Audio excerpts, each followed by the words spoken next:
The war film Apocalypse Now is such a great cinematic experience in my opinion.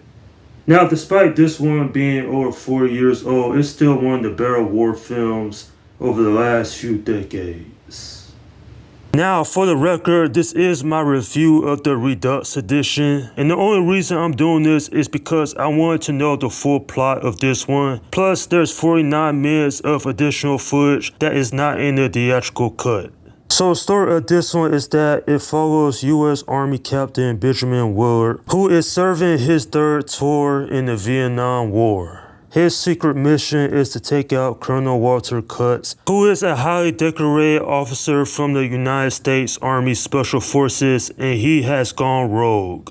You know, I heard about this movie for a long time actually, but for some reason I never checked it out, which is odd to me because Francis Ford Coppola is a great director. His work on the Godfather trilogy is amazing cinema in my opinion, but I guess the real reason I never checked this one out is because I wasn't into war movies when I was younger. Still, having seen this twice now, I'll probably say this is one of the best war movies within the last few decades. There's great character development, amazing acting, and the story overall is very compelling to say the least. At the end of the day, a film that I had a lot of fun with, and I'm definitely thinking this might be one of my favorite movies of all time as well. Maybe not top 10, but it is up there for sure.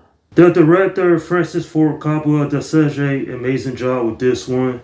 I like how the story looks upon the psychological toll that war has on an individual. Case in point, Lieutenant Walter, played by the late Marlon Brando, who does an amazing job here. I like how, even though he doesn't show up in the film till the third act, I can see his point of view of why he thinks war is sometimes necessary. Plus, that monologue he gives at the end is just incredible. It's a fever dream. In fact, his chemistry with Martin Sheen is just as great. I like how that even though Captain Benjamin isn't a perfect character, he has some flaws, he has some demons. He even makes some questionable decisions in this film. He's not entirely a bad guy, but he's not a good guy either. I would say he's more like the anti-hero. And quite frankly, I like how this movie also portrays Lawrence Fishburne with it being his first big role playing Tyrone. The thing is though, that character, he's really written for comedic relief. He has some funny one-liners.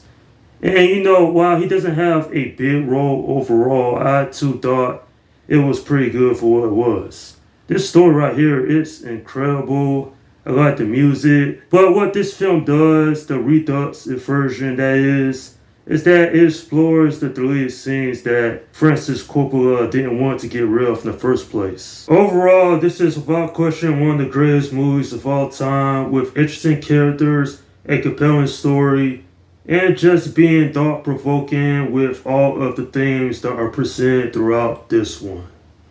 I'm giving this film a 8 out of 10. Despite how dark this one is, it is thought-provoking, it's horrifying, and war never changes. Look how ugly war is in this film and in real life. And it brings out the worst of humanity, to be honest. Simply put, a war film that stays with you long after the end credits. And that's my review of Apocalypse Now. Okay, leave your comments down below in the section and let me know what you think about this movie. Alright, this is Film Guy 172 saying peace out.